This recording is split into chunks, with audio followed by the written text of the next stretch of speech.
What's up? What's up? What's up? It's me, your girl Auchante, and you watching another episode of the Black Podcast Show, the only black podcast hosted by me, your girl Auchante.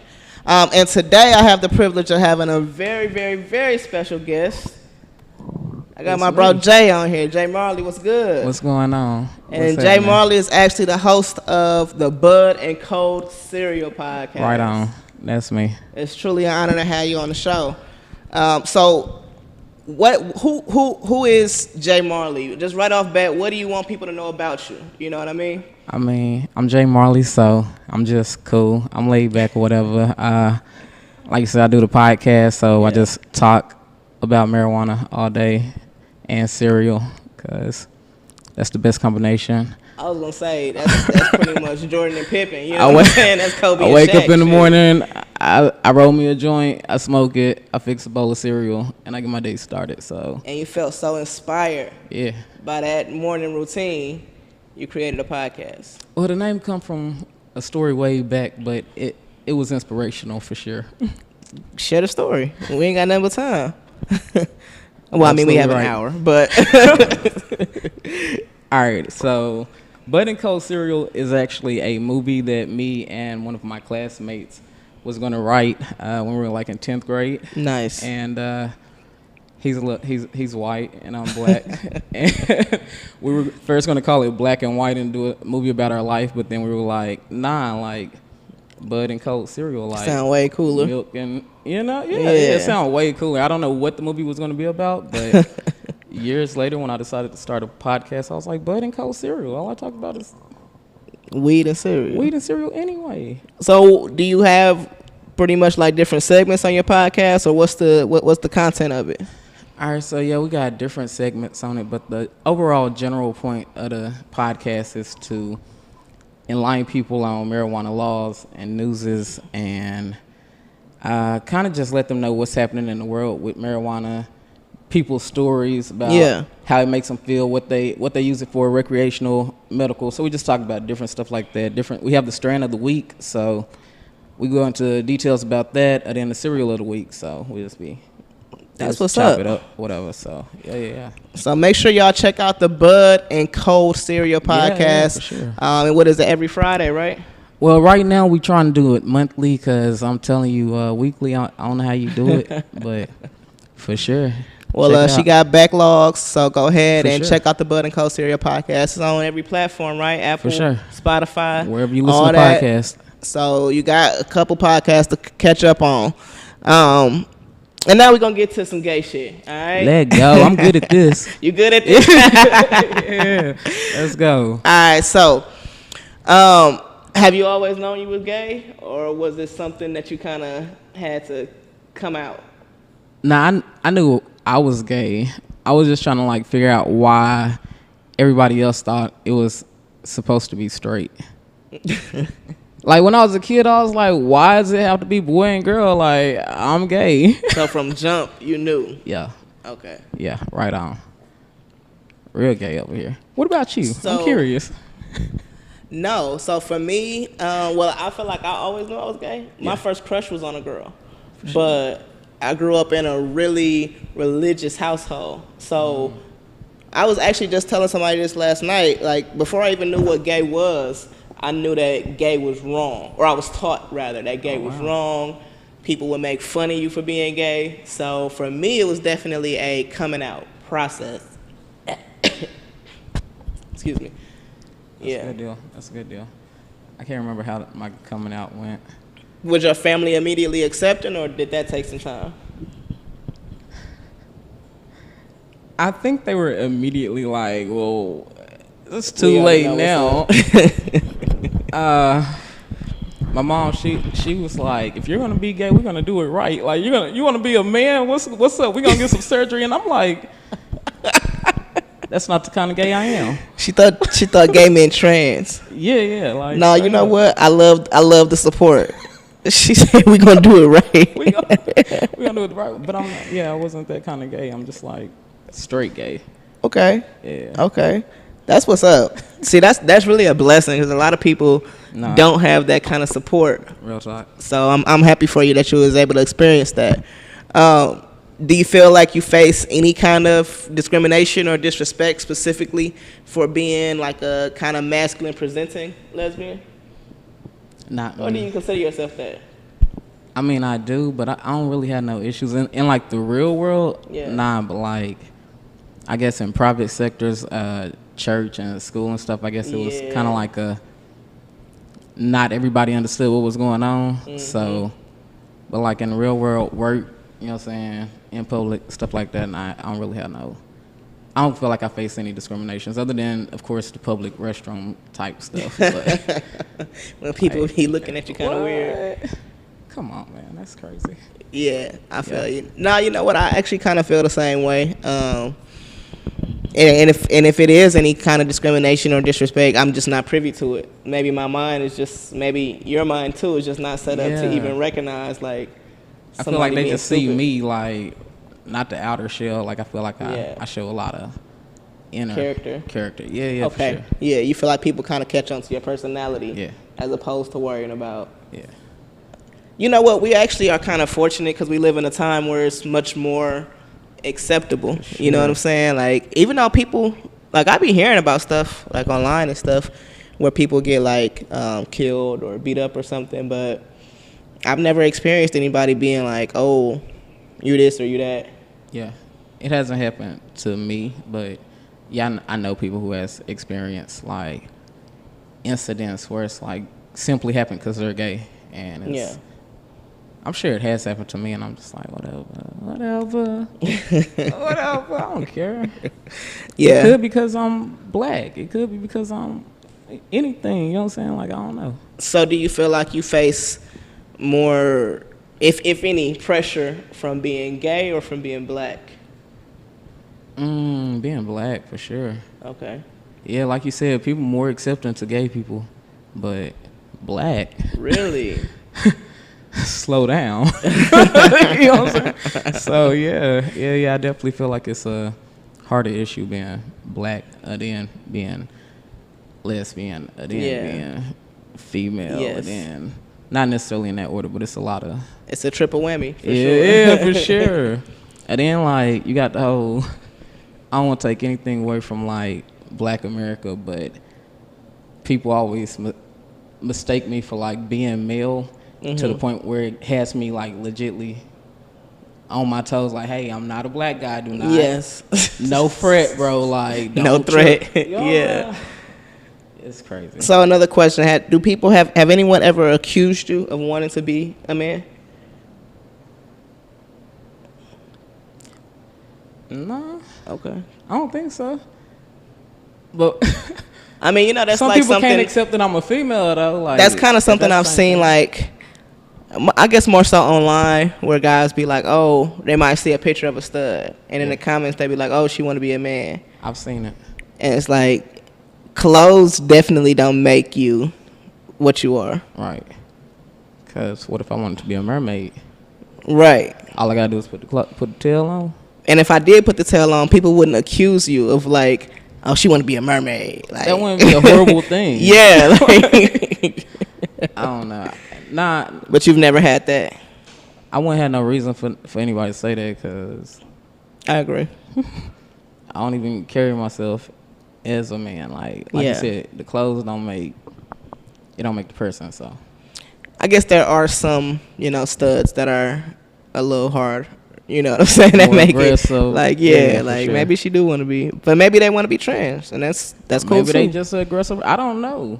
But if somebody I mean, like, it's certain situations where you can tell, like, you would only feel that way if you wanted to be a man. Yeah. So it's certain situations where I'm like, I think they might want to be a man. But I'm not gonna take on the responsibility. No, not at all. Yeah. No, that's what's up. That's what's up. So it seems like you pretty much have had a great experience being gay, it sounds like. Rainbows. Absolute rainbows in the gay land. Like, it's pretty gay over here. No, you know what? When I made the decision to be like, you know what? I'm going to just be myself. And whoever don't like it, oh well. I feel like I was a lot happier since then. And even like my closest friends are like, I couldn't even see you any other way now because you seem like this is so much you. You know what I'm saying? And it is. So, yeah, I'm blessed out here. We blessed out here. Yeah, it's Pride Month. All right, yeah, it is Pride Month. Pride Month. This is probably like my first, and I plan on going to Dallas Pride. Is it gonna be like a Pride festival? I mean, I'm not just really sure, but if it is, let me know. And, hey, I'll be in there being gay or whatever. Hey, if anybody know if it's a Pride festival, I need to know. Let me know, cause I want to celebrate Pride. I'm celebrating everything. After 2020, I'm just like, man. I don't know what year, but a fact is they legalized same-sex marriage on my birthday. Really? It was like 2016 maybe. Was it that late? Was it that recent? Yeah, it's pretty 2014. Damn, I thought that was like 06. I mean, Yeah, you know what? Fuck it, 2014. If that's what you say it was. 2016. That's when it was. Because I was like, why would they do that on my birthday? Yeah, that's what's up. In Pride Month, they should have did that the first or last. But that should be a good thing. You could get married on your birthday. Would you want to have your birthday on like Christmas or like something like that? I mean, yes and no. Because it's like you guaranteed to get something. Ooh. You know what I'm saying? Like, you ain't got to give me nothing for my birthday, but you got to give me something for Christmas. Or you ain't got to give me nothing for Christmas, but you got to give me something for my birthday. Who's giving me anything for gay legalization day? If you get married on that day, you're going to get all kind of shit. You said I'll be guaranteed, so that one. Well, if it was a holiday. I mean, if you find some people that, like, feel bad, like, oh, you should feel bad from the way they used to treat gay people, give me money. I feel like white people should give black people money just off the strength. There should be a, like, Cash App a black person day. Do not get me started. No, I'm serious. Like, I could just put my Cash App out there, and people that feel petition, white guilt, write up the petition, send me $20. And I'm signing it. Yes. Write it up and I'm signing it. And that eliminates your white guilt. That monthly, or no, it'll have to be yearly. Yearly donation of at least $100. You are lowballing yourself. Per person. How many people they gonna donate to though? That's up to them.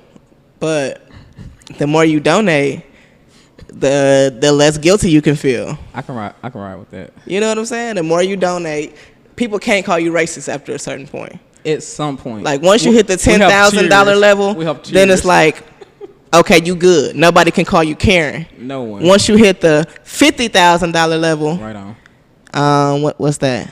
So you can't just be not racist after 50,000. You got to hit like a meal to get the lifetime not racist pass. At least a meal for you to just be like, nah, we mess with him. Like, yeah. Nah, not even we mess with him. He mess with us. Like, yeah. Yeah, for sure. Like he's not racist for life. Nobody can call this person racist. Yeah, for sure. So, yeah, I need to put that together. Cash App a black person day. I feel like a lot of people could benefit from that, white and black. I'm with it. I'm rocking with it. I'm willing to help some people alleviate some guilt. Mine is too. So you can always message me on Cash App. All right. So, and then that could be, but yours could be the Cash App a gay person day. You know what I'm saying? Ooh. Yeah. That could be the holiday associated with gay marriage. Ooh. Cash App a gay person day. I like that. Like, come on now. It's simple. It's simple. If you feel guilty, let's help you alleviate that. Absolutely. You know what I mean? All right. So we're gonna move right into the true crime segment, and in honor of it being Pride Month, I wanted to shed light on a case specifically that occurred within the LGBT community. And this was one that surprisingly I had never heard of. But the case of Britney, Cosby, and Crystal Jackson of Houston. And man, this case was crazy. The person that no one would have ever suspected, the person that seemed to be the most heartbroken and upset by their deaths was actually the person that did it. And that is Britney Cosby. So basically back in 2014, Britney Cosby and Crystal Jackson were living with Britney's great-grandmother in Houston. And excuse me, Crystal actually had a 2-year-old daughter that was also living with them. So that's Crystal on the left, and that's Britney on the right. And I believe maybe being in this type of relationship was new for Crystal, because, like I said, she had a daughter, and so her and her daughter lived with Britney and her great grandmother. And apparently, Britney's great grandmother didn't have any problem with Britney being gay. I found a lot of pictures online of her being a stud for quite some time, like dressed in a certain way for quite some time. So it seemed like she had that support. That's her and Crystal. But Crystal's parents were very religious. Crystal's father was actually a pastor, so he didn't support her being gay at all, which is probably why Crystal moved out of his house. That's actually Britney's father. Okay. So that's probably why Crystal moved out of her parents' house and moved in with Britney. So Britney and Crystal actually kind of helped their great-grandmother around the house. Of course, it's helpful as an older woman having someone young to help, cook and clean and just company. And I have a really great relationship with my great-grandmother, so I can imagine that's probably how Britney's relationship was, because her parents weren't really just in her life like that. Her father was in and out of jail, although he had just moved back into the house that previous October after doing 2 years on a sexual assault charge. Yeah. Actually, he did the 2 years because he failed to register as a sex offender. So he had already done time for the actual assault, and then he didn't register as an offender, did 2 more years. So, not that I judge people for their past. He did his time. I don't know exactly the details of the assault, but that's the kind of guy we dealing with. So he was living there, and him and Britney, for some reason, just really didn't get along. And it came out later, Britney's mom expressed that he had told her a few times that he didn't like the idea of Britney being gay. But I mean, like I said, clearly this was who she was and had been for quite some time. So at a point or another, pretty much other people have found out about them getting into it. Her aunt also said that Britney told her about some times when they got into it. She pretty much told Britney, just try to stay out the way, stay low key. But Britney and Crystal was really doing good. So they had just got themselves a new truck. The baby girl was in school. They both working. They was both doing really well. You know what I'm saying? Like, they was happy, and they really didn't have no enemies. So it was crazy on March 7th when their bodies came up, dead on the side of a trash can, thrown out like they were just pieces of trash, pieces of garbage. Actually, a UPS guy who was taking some boxes out back, he remembers the way he talked about it was he went back in as soon as he saw like the legs and was like, "Did y'all throw out some mannequins?" And I can imagine that he didn't want it to be bodies. So eventually the police came out. They ended up finding a piece of Britney's mail. So where they were was completely outside of Houston. They were in this place called Port Bolivar, and you actually have to take a boat to get there. It's like an island right outside of Houston. And so they found a piece of mail, and that's when they ended up going to Britney's house, and they told her grandmother, her great-grandmother, and her dad.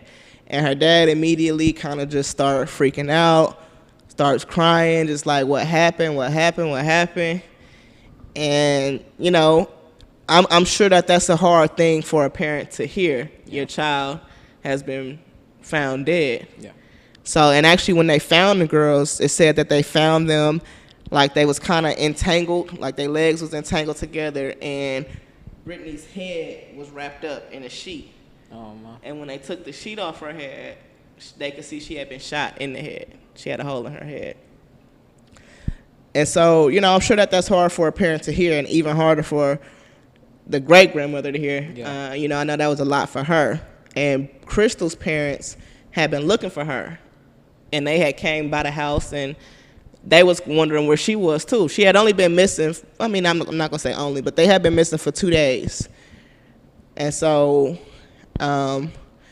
Crystal's dad actually felt bad because the last time he saw her was when she came by to show him her new car. Like, she wanted him to be proud of her, but he said he was so stubborn because he was, you know, mad at the way she was living that he wouldn't even go outside and see it. So he was really, really broken when he found out that she was dead. So they end up, you know, of course, wiping down the whole scene, you know, getting all the evidence together, and they end up finding a fingerprint, like on some of the evidence by the trash can. So they run the fingerprint. It comes back as Britney's dad's fingerprint. Yeah. So at the moment they find that out, they go back to the grandmother's house, but the dad is at the candlelight vigil. And it's so crazy to kind of watch the footage, like, from the news, because he on the camera, like, you know, they got to find out what happened to my baby. The police doing what they do, but, you know, we need information. Somebody out there know what happened to her. Yeah. And at this point, so the police end up picking him up from the candlelight vigil. Yeah. They bring him in. And actually, so when they went to his house while he was at the candlelight vigil, they go in his room and use that, you know, like that light where they use to see if any blood has been cleaned up.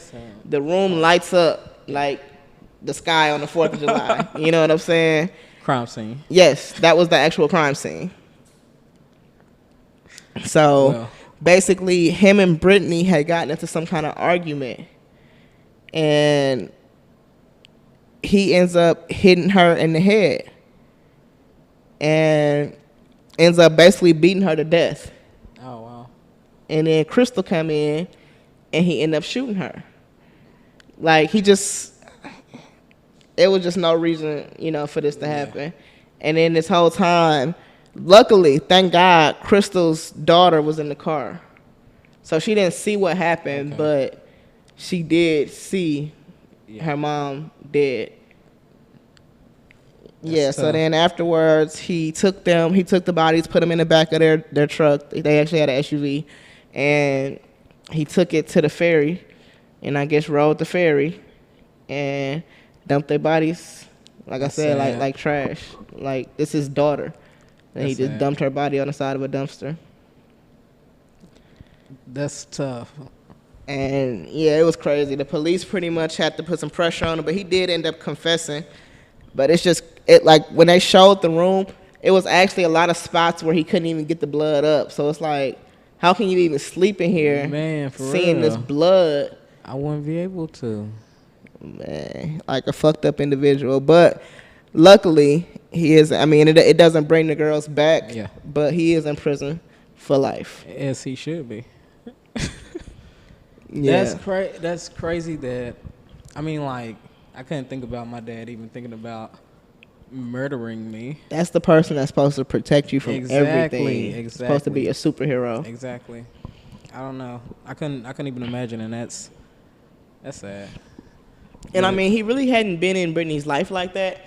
He had kind of been like in and out of jail his whole life. Well, which gives another reason why. Who is he to judge? Like, how somebody living a lifestyle? You just spent your lifestyle locked up, messing up. I don't know.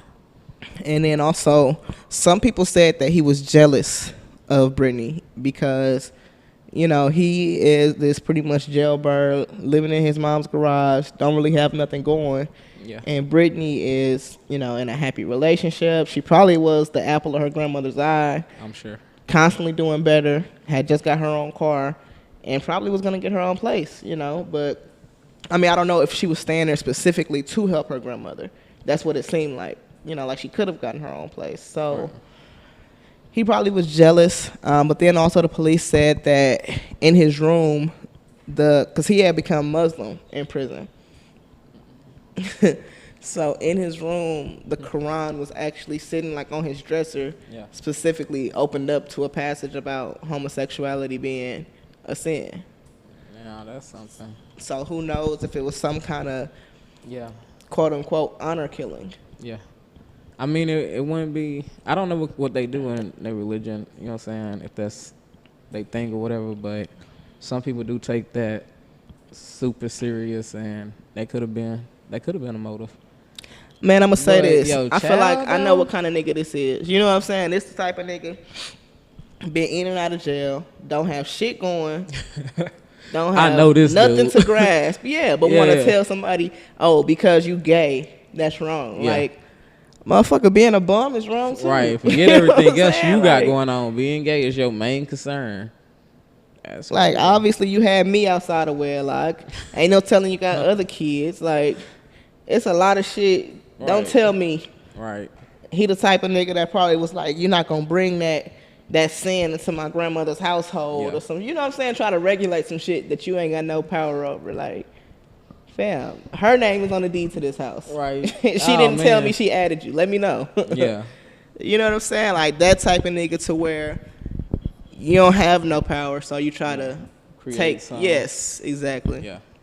So, thankfully, that monster is off the streets for good. For sure. Britney's mom says that she wished he would have got the electric chair. She wishes he would have got the death penalty. But, you know, we got to take what we can get sometimes. So he will never see freedom again. And that's the justice for these two young ladies that can be served. So, once again, rest in peace to Britney and Crystal. We're going to move right on to the Tae Talk. And I do have an Am I the Asshole? I'm going to just read it for y'all. Give me 1 second to find it. Shit. I'm getting old. I can't work these phones like I used to. All right. So this one is, excuse me. Am I the asshole? My dad gave the business to my brother, so I left. My older brother, a 30-year-old male, went to college and then worked in the city as an accountant. I am a 27-year-old male. I started to work for my dad as a plumber at the age of 15. I went to college to get my qualifications in plumbing and gas, and about the time COVID started, my brother moved back from the city and started working for my dad, a 55-year-old male, in accounting.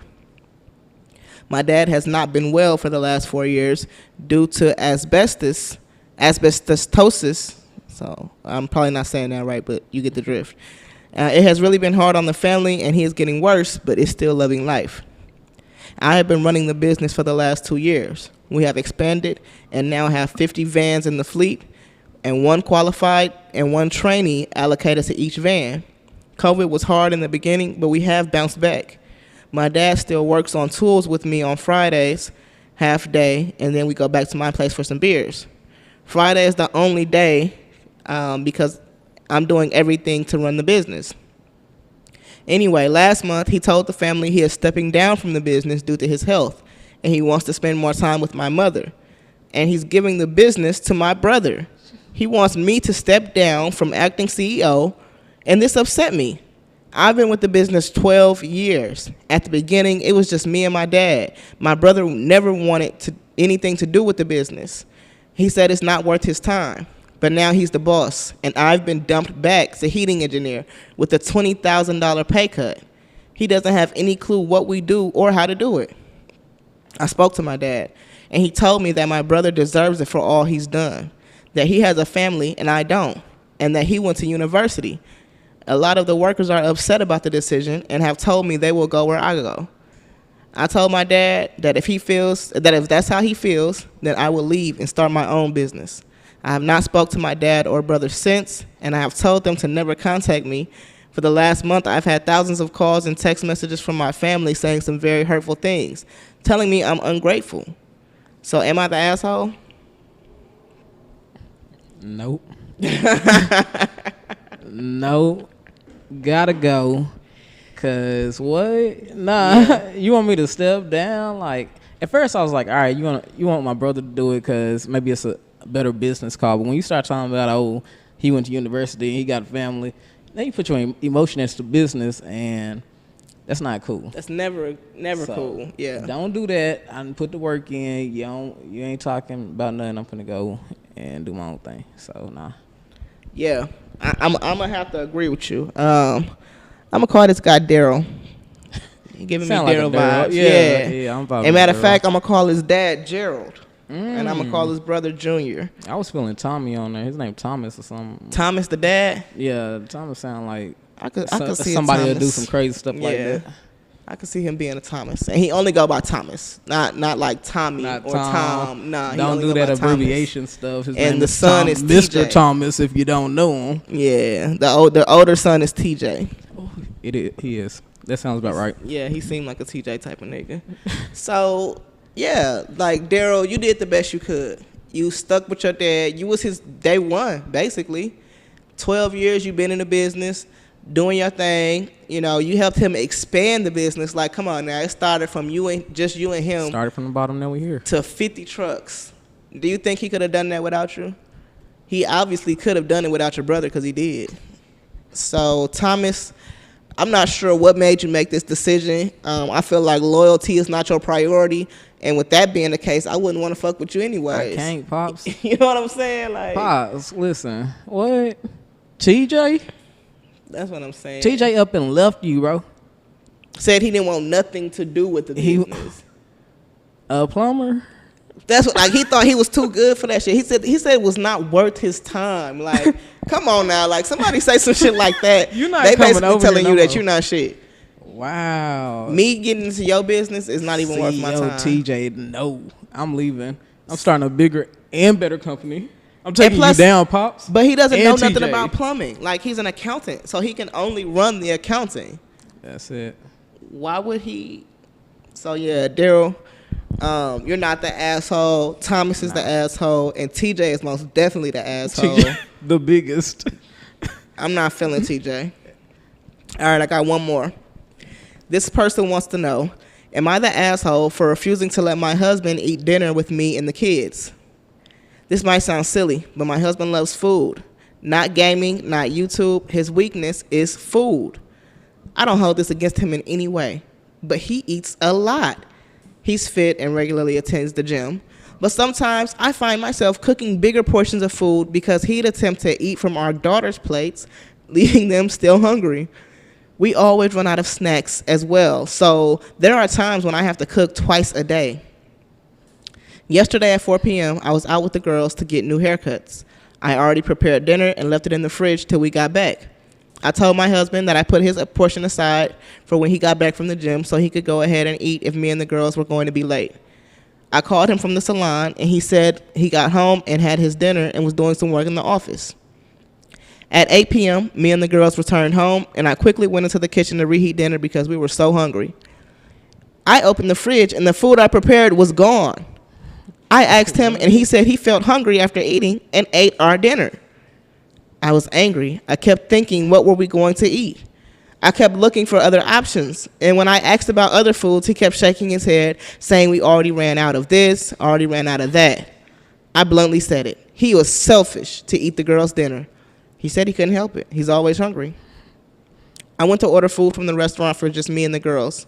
When our food arrived, I called the girls and sat down. I just lost my place. And sat down to eat. A few minutes later, he walked out of the office and was upset that we didn't call him to join us for dinner. I told him he already had dinner, not once but twice, and that I did not include him in our order since he already ate.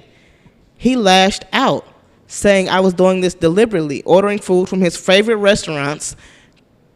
Pretty much every restaurant is his favorite, and excluding him from dinner, and teaching the girls to treat him as he was unwanted at the dinner table.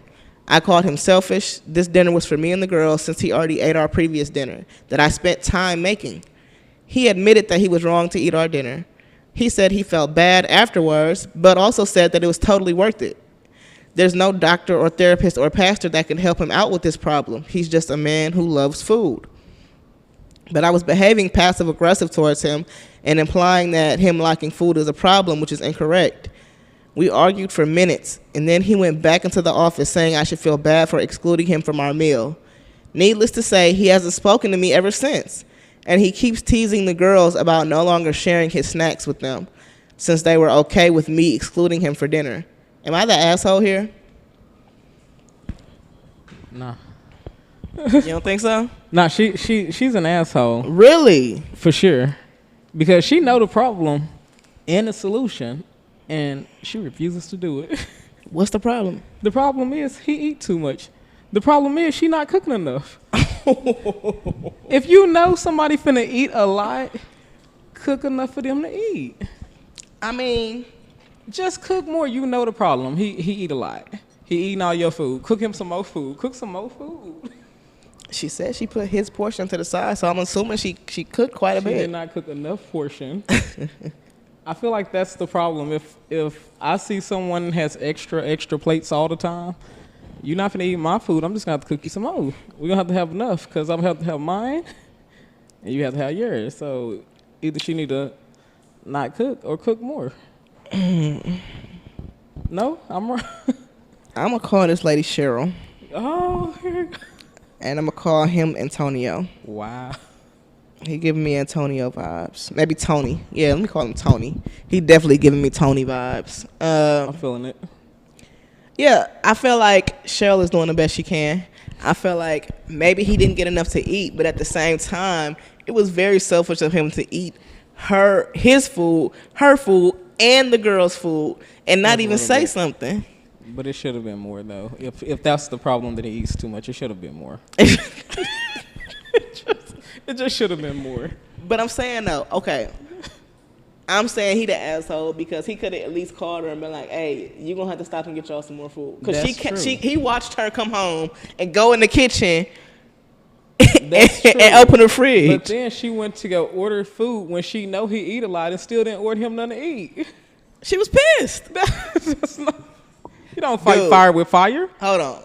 You been out for at least 4 hours with 2 kids. Not one, but at least 2 kids. Because she said girls. So it could be 3. She out with kids. It don't even matter how many it is. That is selfish of her to order food when she know it's a hungry person in the house. I'm going to order from your favorite restaurant when I know you eat a lot. Yeah, you ate my dinner, but I know you probably still hungry. So you think Cheryl is the asshole? I do. I honestly do. Cheryl should not be acting like that. Okay. That's it. You don't feel like he was being selfish? I feel like he probably should have gave a heads up, like, hey, I ate the dinner. The kids didn't have nothing to do with it. Like, even if he felt like, damn, this bitch should have made some more food. Yeah. The kids had no control. Kiera and Tiara had no control over it. Quick fix, order something. But why you got to eat the kids' food? I'm not saying the kids. He ate the dinner. He didn't like categorize what portion. Yes, he knew some of it was for them. It's like, I'm gonna eat this. And then she said he always eat off their plates. Yeah. All right. Well, Cheryl, I guess we torn on this one. I think that asshole you're a great person. Jay saying you're an asshole. I'm giving the asshole award to Tony. Tony, you could have at least called and ordered some more food. Like, you got a problem, Tony. Exactly. It's the selfishness for me. He got a problem and you calling him selfish. That's crazy. That's crazy. No, but when you got kids, you don't get to have additional problems. Yeah, real shit. You got to get your shit together. So I don't know. I don't either for that very reason. I got too many problems. Right. I likes to eat. All right. Let's move on to the next Tae Talk. We're going to talk about Mimi Faust of Love and Hip Hop fame. Now, before we start talking about her, I just want to state, I don't really just like give a fuck about Mimi like that, but I just thought it was an interesting topic. I just want to state that because I'm giving my opinion. I don't want it to seem like I'm judging her or something like that. But I just thought it would be an interesting topic to talk about. Yeah, so I actually stole this picture from the Shade Room and just put my logo right on there. They stole like I did that. Yeah. So Mimi Faust speaks about her breakup with Tae Young. And basically what she said was, so her and this young lady, Tae Young is a basketball player, actually. She plays on the WNBA. She's really good. She's pretty popular. And she got a bunch of endorsements. So, she got bread. And her and Mimi have been dating for like the past 2, 3, maybe longer years. And Ty actually proposed to Mimi. She wanted to marry this woman. And Mimi agreed to the proposal, and then she actually backed out later, saying that it wasn't what she wanted. They were engaged for less than a year, and now they are no longer together. What do you think about that? I mean, I don't know. I got to have more details. They was engaged. They were engaged, or they broke it off at the engagement? They were engaged. Yeah, that's not cool then. So, but Mimi said that wasn't what she wanted. She never wanted to be engaged. She shouldn't have So accepted this it. is. Are you familiar with Mimi's background as far as love I and mean, hip I hop? guess a little bit. I don't. Yeah. This is the young lady who brought fame to Stevie J and Jocelyn. Yeah, for sure. Okay. And yeah, I feel like just from that situation alone, I feel like she might not make the best decisions relationship wise. Right, for sure.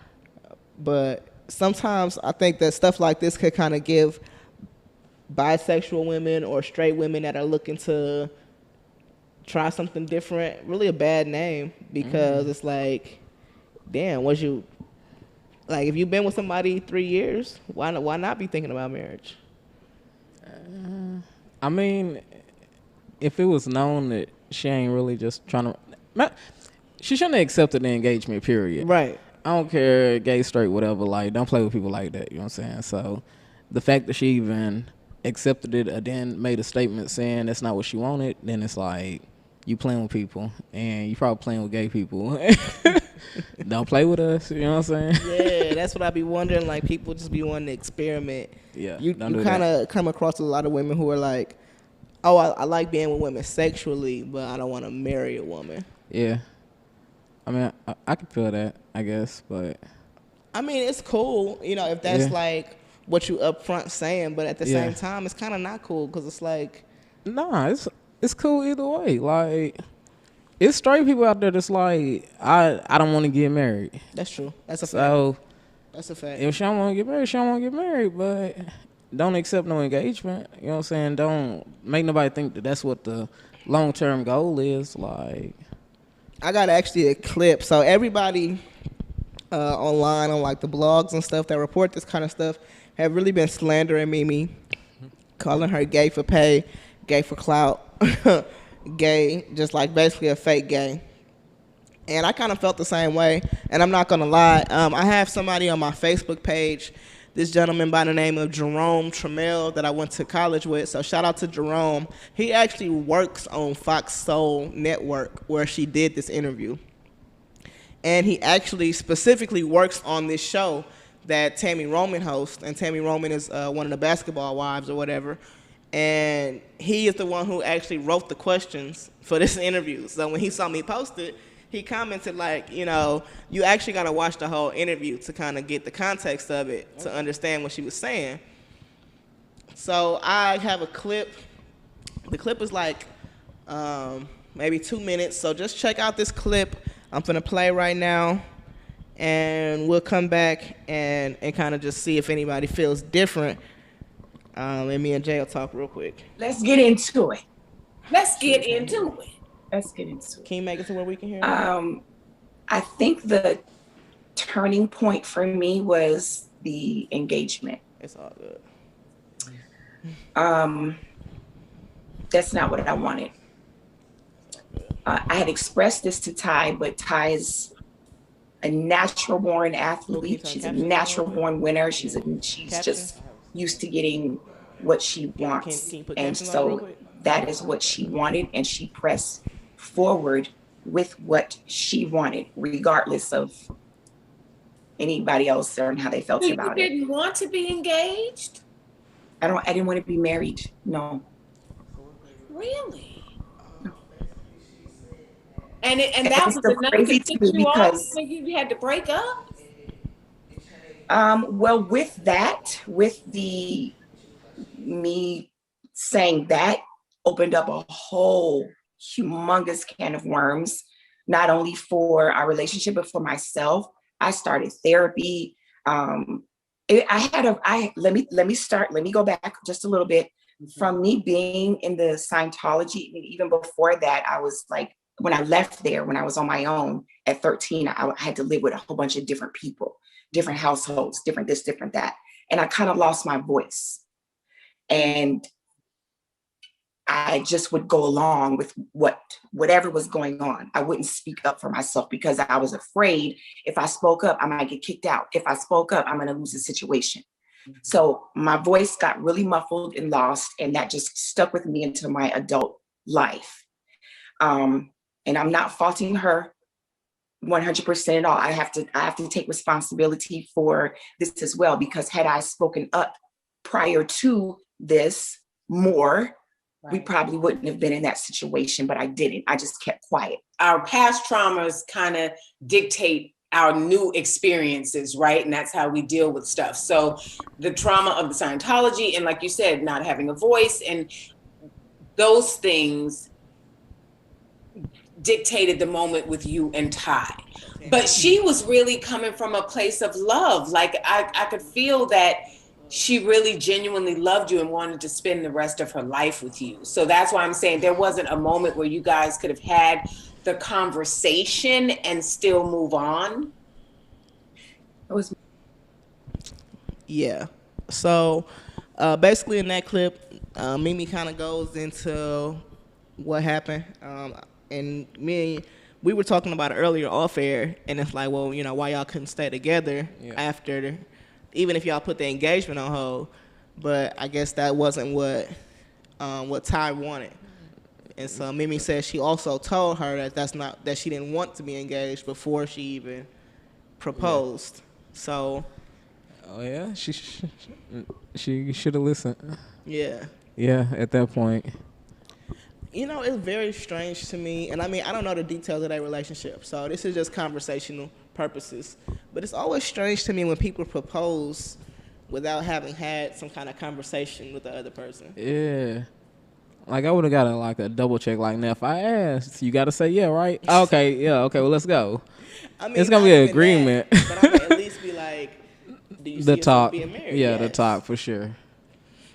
Yeah. And do you see us being married? You know what I'm saying? Can you see us being together forever? Yeah. Like, that's definitely a question I'm going to ask. It sounds like they had that talk, though. And Mimi said... It sound like one of them discussed it at least. Being together forever, but one of them said it at least, but yeah. I don't know. Yeah. So I just feel like in a situation like that, it's just two people that don't want the same thing are unequally yoked and probably will never be. Yeah. Just somebody's going on, like if somebody wants kids and the other person don't. Yeah. It's always going to be unbalanced a little bit. Yeah. Yeah. So... Yeah. I mean, I just thought that was kind of an interesting thing. Have you heard any new music? Nah. You ain't been listening to nothing new? Nah. Yeah, the Migos just dropped some new shit. I thought it was pretty dope. I'll check it out, but I don't know if I'm a fan. I don't know if I'm... I'm not gonna say I'm just a Migos like stan, but I kind of like what they do. I'm gonna check it out. There was a track... and it was so crazy. So there's a track that everybody been talking about where Quavo dissed Sweetie. So I had heard the song, and I didn't even notice that he had dissed her because I just thought it was a dope song. It's Migos and Drake. Yeah. And them two together is just a pretty good combination. Yeah. But yeah, I thought it was like, to me, it's so weird, these big rap stars who like get in these relationships and then like when they break up want to talk shit about the girl. That's crazy. It's like really, and it's like becoming a more and more thing. Like Future be doing that shit. And it's like, it's kind of weird, right? Shut up, cry baby. Yeah. Yeah, like. Yeah, for sure. Like, damn, nigga, the relationship is over. That's it. Like. But I thought, I ain't gonna lie, Quavo kind of put Sweetie on. What you think? I don't really. That ain't my type of. I don't really know what she does either. But I know, like, I see her name. Well, I know she raps. I've heard her name for sure, but to know any other songs that match her name, I don't know. But I've heard her name for sure. Like, it's a lot of these girls, I don't know what they do. Yeah, for sure. But I see them in the blogs. Like, I'm like, I haven't seen her name on her face, but I don't know if her song was playing in the radio right now. I'd be like, who? I probably wouldn't even ask who was that, honestly. But yeah. I mean, she rap, but I think she just like, I think there's just like more and more, it's like just industry people that we hear about. You know what I'm saying? Like people that's just they're not an artist, they just kind of like popular. Yeah. With other like, to me that's kind of like, and it's not a diss or a slight or nothing. I respect Tiana Taylor, but that's kind of how she is. Like for years I'm like, what the fuck did she do? She was writing on her album. What you talking No, about? I'm talking about before. So the first time she dropped the actual like song on a label was 2014. When she dropped the joint with her and Pusha T, and that was my jam. Don't get me wrong, but for years it's just like, okay, she was just on My Super Sweet 16. Okay, she's always on MTV. Yeah. What the fuck does this girl do? She like, to me, she created a lane for people like that don't actually do anything. Yeah. But people apparently don't just know, like yeah. being around them. Could be. It's the same thing the Kardashians do, but she just didn't have to make a porno to do it. Whoa. No, I mean it's cool. It's cool. That's I'm just cool. saying, like, Yeah. I don't know what they do either. Makeup. That's my point. One of them do some makeup for sure. I know Hey, it. you know what? My one of my friends was telling me about this show called Baddies ATL. Okay. I feel like whatever you think the show is about from hearing that name, that's exactly what it's about. I haven't watched it yet, but whatever you assume the show is about, that's exactly what it's about. Yeah, for sure. So she was saying, like, on one of the episodes, so these girls have basically all been on Bad Girls Club. They basically are exactly the kind of girls we're talking about, this industry chicks or whatever. So she said all the girls got together and was like trying to figure out what their talents were. And I'm like, I can just imagine that was a silent conversation. And she was like, it was. Like, the bitches didn't know what their talents were. What are you good at? Like, what am I good at? Does twerking count? I'm good at, I guess, a couple of things. I mean, I'm a bad bitch. What's the going rate on that? Right. Top of my class, baddest bitch at the ball. Yeah, I just thought that shit was funny, though. Like, that's funny. If a bunch of people get in a room together and we say, what's your talent? And don't nobody say nothing. The funny thing is, they're probably like really all talented, but we just don't know it. Like, yeah, that's a fact. Because when we started talking about it, I'm like, my friend was, because I was just laughing, and she was like, well, I don't really know what my talent is. And I was like, well. Ooh, that's deep, though. But she's a very smart person. So I'm like, you're good at communicating. And she was like, yeah, but how do I monetize that? How can I say that that's a talent? And I'm like, well, any kind of way. If you're good at, let's say somebody needs to tell somebody something, but they don't know how to express it in a professional or just kind way. That's like a mediator. You know what I'm saying? But the being good at something ain't the same as being talented, though. There might be a talent that you have. Have you seen the movie Soul? Soul. The Disney animation with Actually, Jamie I Foxx. haven't. What? Anyway, so I'll just tell you about it. Yeah.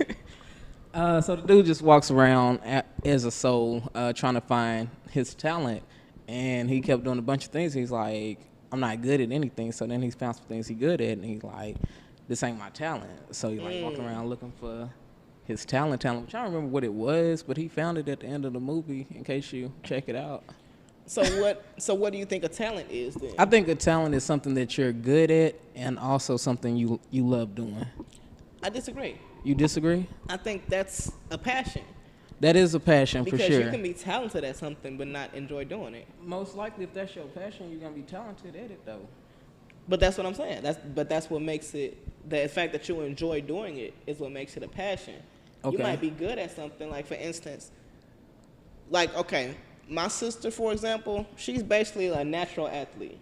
Okay. Like, she's tall, she's slim, and whenever she tries to do something, she's good as fuck at it. Yeah. But she don't really care To do anything. Yeah. So I guess to rephrase, I guess a talent would be being able to do something extraordinary well. Extraordinary though? Does it have to be absolutely. extraordinary? Absolutely. I mean, but a person could be talented at playing No. basketball but not be extraordinary. Then you're not that talented. And I'm just being honest. So talented means extraordinary. Yes. That would be extremely talented, which there's probably another word for that. Still the same thing. Talented, you'd have, for me to be like, oh, that's talent, you'd have to be extremely good at, like a 5-year-old playing, like, Mozart or something. Like, you're advanced at that, and it's. So what are you talented at? What am I? Oh man, the list goes on. We wouldn't have enough time. We wouldn't have enough time in the day, man. Wow. No, real shit. I'm just That's one of how I those feel. people that's just good at everything, man. Really? Yep. See, I feel like talking is my talent. Like, Yeah, I could see that. whether it's sales or, you know what I'm saying, like just communication, customer service, this shit, you know what I'm sure. saying? That's a talent. I feel like I could talk myself out of some shit, into some shit. Yeah. Well, you do that extraordinary well.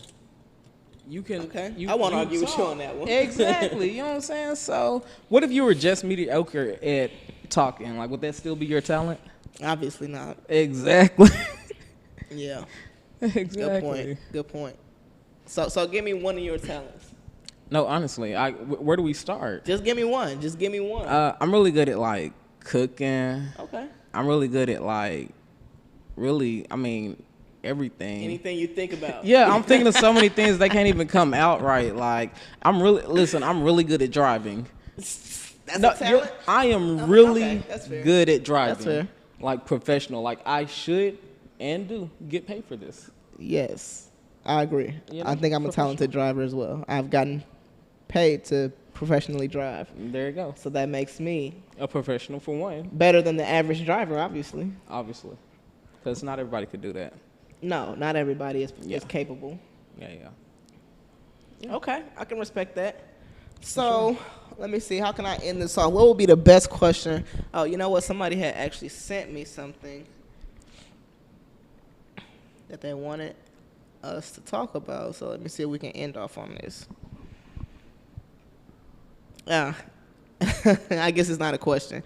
But somebody just said, since sexuality is a choice, when did y'all decide to be straight? I want to hear your coming out story. Yeah. So just real quick before we end, what do you think about people saying that? Like how people say, "Oh, sexuality is a choice," and if you're gay, you making a decision to be gay, and that's what makes it a sin, or whatever the case they try to say when they say that. All right. So sometimes I think it can be a choice because sometimes people wake up and be like, you know what, I'm gonna be gay today for real. Like it happens. Like you weren't even gay yesterday. What are you even talking about? You know what I'm saying? But whatever. Sometimes people wake up and say, "Hey, I'm gonna be straight today." It happens. Not to me, but it happened to people. Though it can be a choice. It can be a choice. For far as saying it's our decision to live that lifestyle. Like yeah, it is my decision to choose to be gay, in which I am. Because you choose to be straight, in which you are. So it's a choice for both of us. Do you think people are genuinely born gay? Oh, yeah. So you don't think it's nothing, for some people, it's nothing that you saw, it's nothing that you was exposed to, you just came out the womb? I done seen some little gay babies that I knew at a young age. I was like, now that little baby gonna be gay, y'all watch. And was 100% correct. Now come on. You haven't? You ain't seen no little kids where you like, nah, facts, I don't want to call you gay because that might be offensive to you, but at the same time, it won't be in a little bit. Yeah, no, I have. I really have. That's the funny part. I really have.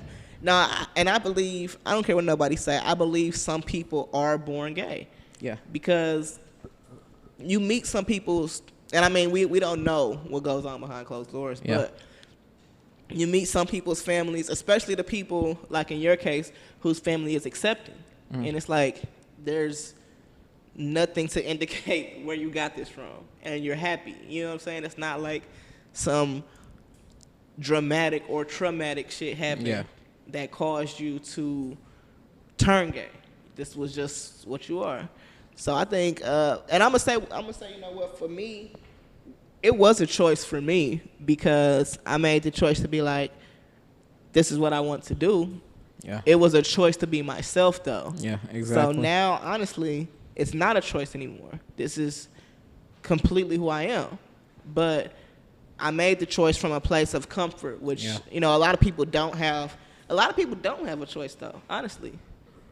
Like, if you know from jump that you gay and nothing else could possibly make you happy, it's not a choice. You know what I'm saying? It's like either I'm going to be happy or unhappy. Yeah. And if I'm unhappy, that could cause some issues with other people. Y'all should want people to be happy because, that's why people end up, unless you're just white, that's why people end up shooting up movie theaters and killing people unnecessarily. You know what I'm saying? Because they can't be who they really want to be. Exactly. That's why these niggas be out here beating up, you know what I'm saying, these gay people and these transsexuals because they really gay.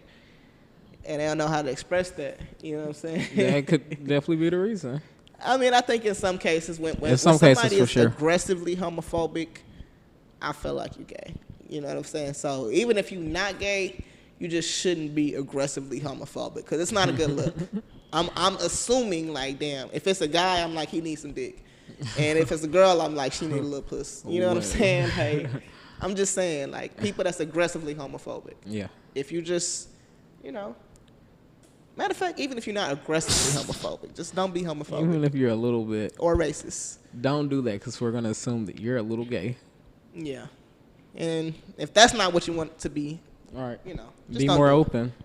Anyway, we're going to go ahead and close out the Black Podcast Show on that note. Once again, this is my guest that I was honored to have on. Thank you so much for coming on. Thank you for having me at the chopping Black it up Podcast with me. Show.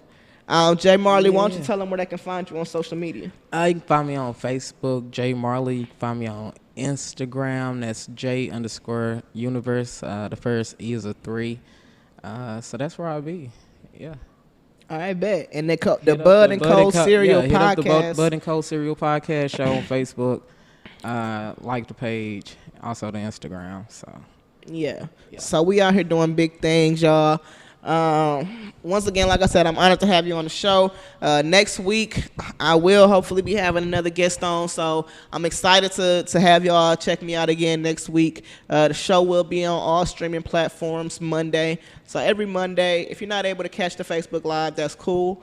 But every Monday, go ahead and catch me on Apple Podcasts, Spotify, Pandora, pretty much anywhere you can listen to some audio content. The Black Podcast Show is there.